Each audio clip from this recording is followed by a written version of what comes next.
Good morning, cowboys, cowgirls, and outlaws. Welcome to another episode of the Slick Sixguns Network. We are going to be talking about another pistol that I have, and we have to do it, of course, around a cup of coffee. Raise them if you got them. Let me know where you're watching from, what you're doing, what you're drinking.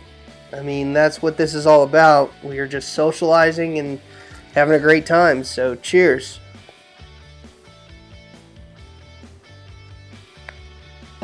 All right. Feel free to ask me any questions in the comments section. Today I'm going to be introducing another pistol to you. It is not a new pistol to me, but it is something you have not seen on the channel.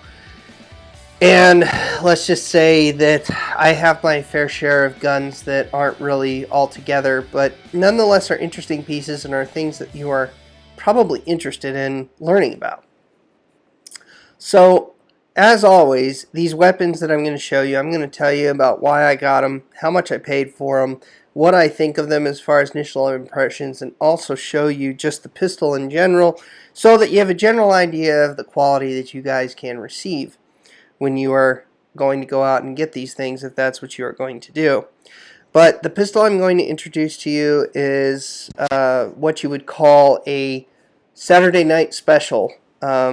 These are particularly cheap guns that are meant specifically for self-defense.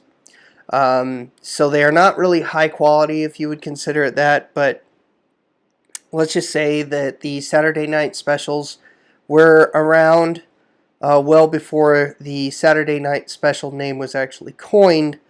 And once again, this is not necessarily a history video, so if I get something wrong, please feel free to you can correct me in the comment section, but be nice about it as much as you can.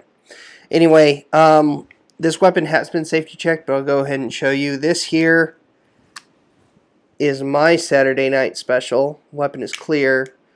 This is a Iver Johnson 38 Smith & Wesson. So let's just go ahead and show you the pistol real quick so that you can get an idea of what this thing is all about. I'm also going to let you know that this thing is not functional at this time. This is something that I got for extremely cheap, and I'll tell you all about that in a second. So if you're under the assumption that this thing may not fire and or is dangerous to fire at this time, yes, at this point in time you would be correct. But here you go. We have just some plastic grips here. Plastic black grips. I believe they're called owl grips just because of the type of figurine that's on it, whatever's been put into the grips. Very simple looking. You can see that it's got a very rounded trigger, very similar to like a lemon squeezer. It is hammered, and yes, it is double action, but it does not function. So yeah, it's not supposed to function like that, but I'll get into that in a little bit. It is a top brake, so you have a latch here that can help you get the rounds in faster and eject them faster as well. It is a really short barrel. I have not measured it, but I believe it is at roughly about 1.5 inches. A really short barrel. It's shorter than my lemon squeezer, so I would say this is the shortest barrel pistol that I would own. It's got a half moon front sight here. The rear sight is actually on the top strap here, so it does have a rear sight. The maker's mark is going to be on this side here. Yes, it may appear backwards. Pointing this thing, looking directly down the barrel, you can see that it is a small caliber weapon. It's nothing big, nothing to write home about. You can also see that it can kind of fit in the palm of my hand. So it is really small relatively. I can only get 2 fingers on the grip effectively. And then like most revolvers, I typically curl my pinky underneath the end of the handle. Very similar to a Smith & Wesson with the type of hump it's got here. kind of like the model number 3. Not as pronounced, obviously, but is definitely meant to be double action. It is, to my knowledge, double and single action when fully functional. So just kind of neat. So I'll just go ahead and show you here real quick. You can take a look at her.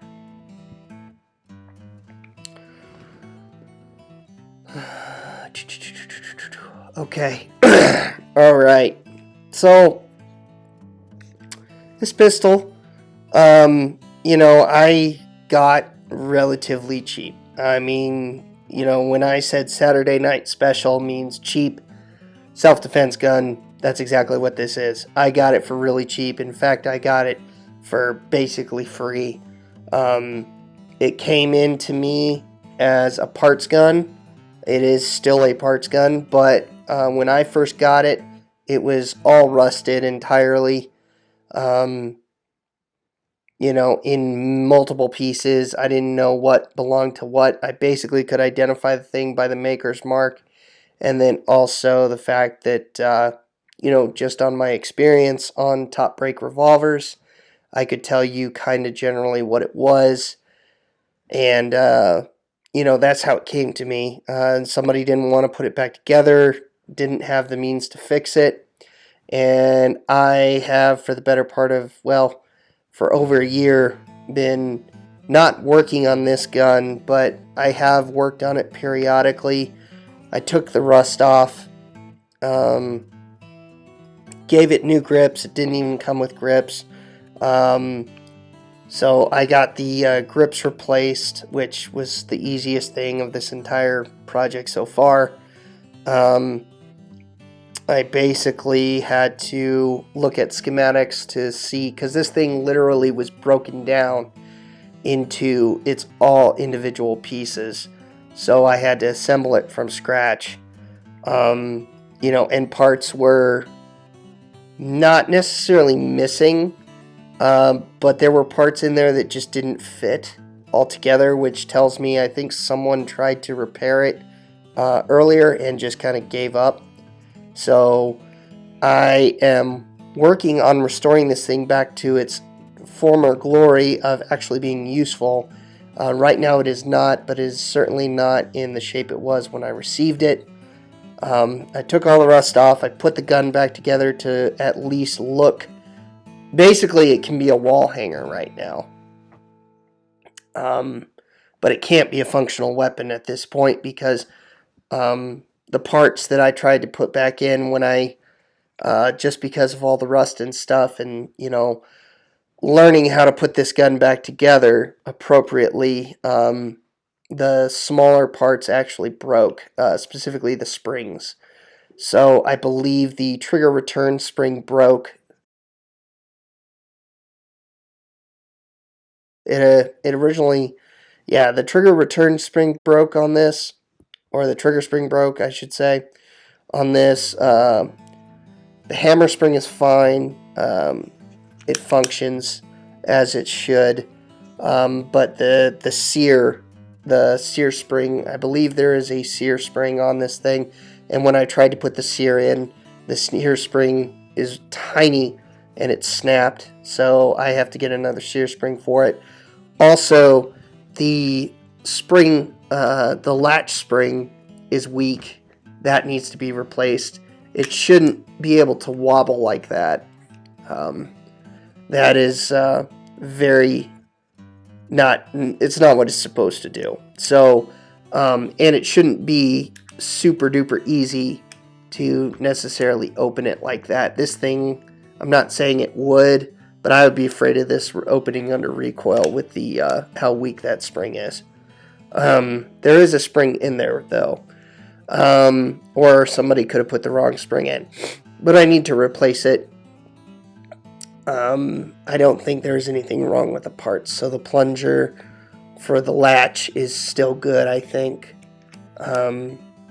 Obviously the bluing process kind of didn't really go in my favor.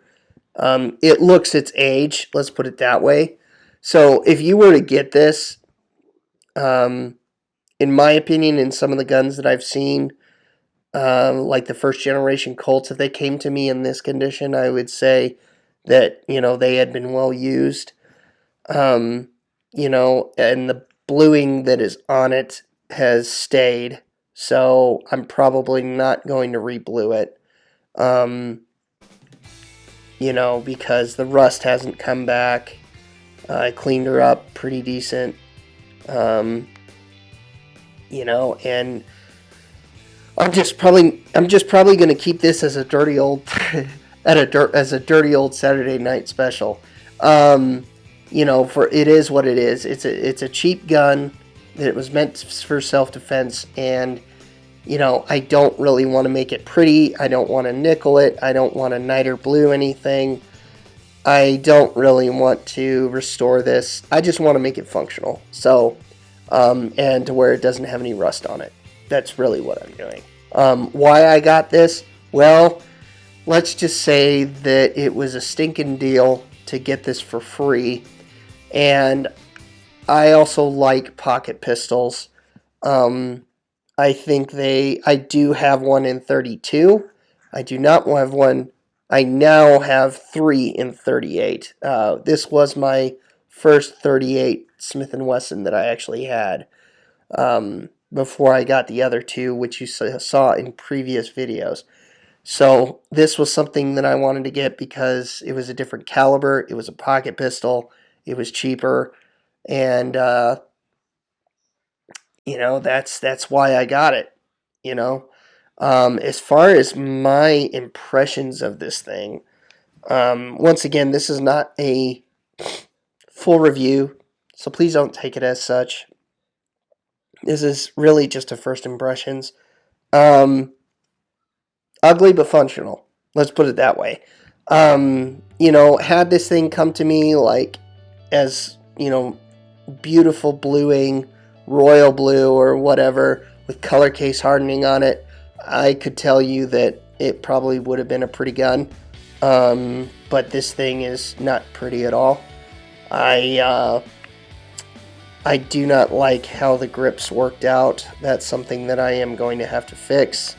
The trigger, I think, is fine as far as being useful. I think it will definitely do its job. It doesn't feel it's not skinny by any means. I think it's something you can get a good grip on. For up close and personal, I think it's great. The short barrel, I do like. I think that is something that I could definitely be proud of, if you want to call it proud. I mean, I have to do the history research. I'm not sure if they originally came this way. It might have been cut down from its original size. And judging by how small some of these revolvers I've seen, this is smaller than my Smith & Wesson barrel length, and that was how it came originally from the factory. So I think someone cut this down. But I do like how it is. That's what I wanted. I wanted a revolver that is, under a 2-inch barrel. I think that's kind of cool. Meant for up close and personal. What else? I do like the fact that it is top break. I do not like where the latch is, to be honest with you. I'm used to the Smith & Wesson. This is similar to the model number 3 latch. I'm not a fan of those latches. I really like the ones that are more similar to the Schofield type. Smith & Wesson came out with many different variants of that, but this is not one of them. This is definitely similar to the model number 3. I do not like having to do that function and then break it open. I would rather pull down, snap it open, and use technically one hand. Not that I'm expecting to reload this thing, but I just don't like that feature. So that's just I'm not a fan of that. What else? Having a hammer, not a terribly big deal. I could definitely see why I would want a hammerless, but this is what I could find. So I'm not going to complain too much about that. As far as gripping it, not necessarily ideal in single action, I would say, just because of the amount of grip that you can get on the actual on the actual grip portion. It's not ideal. The hammer spring is really heavy for a pocket pistol. It's heavier. I would say it's heavier than my Colts, my third generation Colt. I would say. You know, for those of you that have tried first generation versus second and third generation Colts, you'll notice that hammer springs are, or main springs, whatever you want to call them, are typically a lot heavier in the first generations. So it feels like a first generation Colt hammer spring, even though this is not a Colt. Definitely it's not super easy to pull back. Definitely easier to probably do in double action, so I think that's something that is neat. You know, if I had to cock it two-handed, could do that. That'd probably be a lot easier. You know, but once again, definitely got this function, got this over form and function over aesthetics. You know, and as of right now is a good wall hanger gun. So, I mean, those are my initial thoughts. If this is something that you're kind of interested in, I would definitely like to know. You know, as I'm kind of experimenting with content and different types of weapons that you guys like to see, sometimes the budget-friendly guns usually have more views and more popularity. So if that's something you want to see, let me know. You know, but I'm sure once she's all back together, she'll do her job just fine. I have not known to have these in catastrophic failure or any major malfunctions, though I will probably figure that out once we get this thing running. So, and pardon me if I sound sick, it's because I am. So, you know, if my voice sounds raspy and hard to understand, then, you know, that's where you get that from. Anyway, all right, well, this is the Iver Johnson double action in 38 Smith & Wesson. Let me know what you think in the comments section. I'll see you in the next one.